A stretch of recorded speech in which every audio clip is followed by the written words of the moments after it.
بناتي، كيف حالكم؟ ان شاء الله تكونوا تمام، يا رب تكونوا كويسين. طبعا اليوم راح نقرا قصة هذاك الاب اللي ما عنده انسانية، الاب اللي عذب بنته عشان سبب تافه. فقبل ما نبدا الفيديو لا تنسوا اللايك والاشتراك في القناة. فيلا نبدا. طبعا اول شيء القصة تبدا من لما كان في وحدة صغيرة عمرها سنة، طبعا هذه بنته.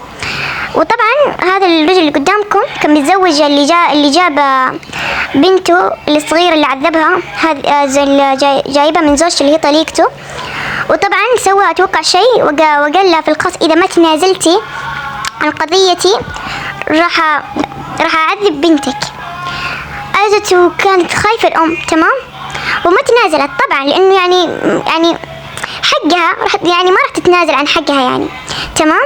والاب الحقير اللي ما عنده انسانية جاء وكان يشد شعر بنته ويحطها ينجفها في الارض. كان بقوم مرة يعني كأنه يعاملها كأنها واحدة اكبر، يعني من جد حسبي الله ونعم الوكيل. يعامل بنته معاملة استغفر الله العظيم. يعني اللي بعمر البنت هذه الصغيرة اللي عمرها سنة يحتاجون إلى يعني الصغار اللي بعمرها عندهم آباء يعني يحنون عليهم، يعني ما يعذبوهم ولا حتى يسوون بهم بذي الأشياء بهذا الشيء العنيف.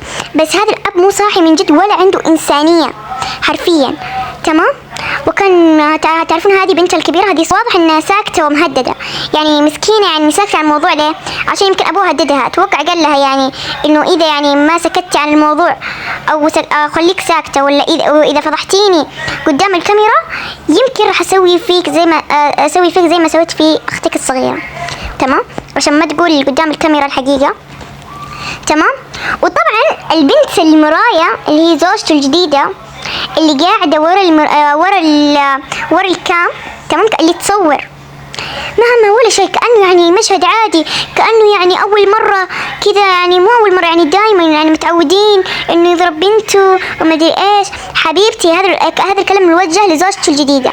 اسمي يا حبيبتي، يعني ليش تسكتين مدام زوجك قاعد يعذب بنت طليقته؟ خير ان شاء الله تسكتين يعني كذا، يعني قاعدة انه انا ساكتة وانا اساسا متعودة انه يعني كل مرة يعني عادي، مشهد عادي ولا يهمني. حبيبتي ساعة على نفسك بس، بنتك صغيرة عمرها سنة، مو بنتك يعني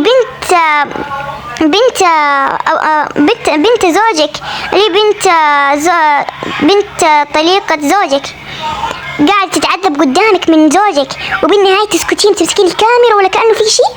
ممكن الله يصيبك ما هو الله يشلك، تمام. وطبعا بتكلم، وطبعا خلص القصة. طبعا راح اتكلم عن الملاحظة، وهذا الكلام موجه للأب يعني للعائلة كلها. هذا الكلام موجه لك أنت يا الأب. طبعا الحمد لله انه قبضوا عليك الشرطة، تمام، لانك من حقهم يقبضون عليك. وطبعا يا صح تذكرت انه الشرطة التركية الحمد لله، طبعا انه تعرفون لما صور بنت طليقته وهو قاعد يعذبها، تمام، ورسل لها، هي ونشرته، يعني الحمد لله مرة ذكية، نشرته على يعني في كل المواقع. وطبعا الشرطة حق تركيا عرفوا بهذا الشيء وقبضوا عليه. وبس هذه القصة. طبعا انا بقول عن رأيي الشخصي، وهذا الكلام موجه للأب. شوف انت يا الاب عندك انسانية؟ ليه انت ما عندك انسانية؟ قاعد تعذب بنتك وعمرها سنة صغيرة مرة، يعني مثل كيف؟ حسبي الله عليك ونعم الوكيل، الله يحول لك بواصل ان شاء الله. يعني قاعد تضرب بنتك قدامك، اللي بنتك من لحمك ودمك تضربها عشان شيء تافه. ممكن حسبي الله ونعم الوكيل فيك. تسوي بنتك كذا ليه؟ بنتك عمرها سنة ما عندك انسانية.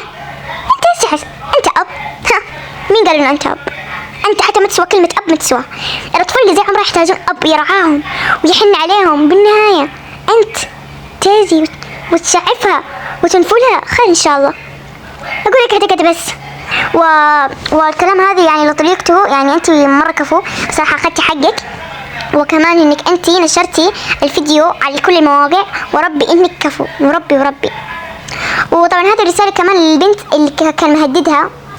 طبعا ليش كنت تخافي؟ لا تخافين ولا من شيء، انه ترى ربي معك، ترى المفروض انك تعترفين يعني من اول، يعني لا تسكتين لان ابوك قاعد يعني يعذب اختك قدامك. تخيلي اختك من لحمك ودمك، يعني تسكتين؟ لا ليش؟ يعني عشان هددك ابوك ولا ايش؟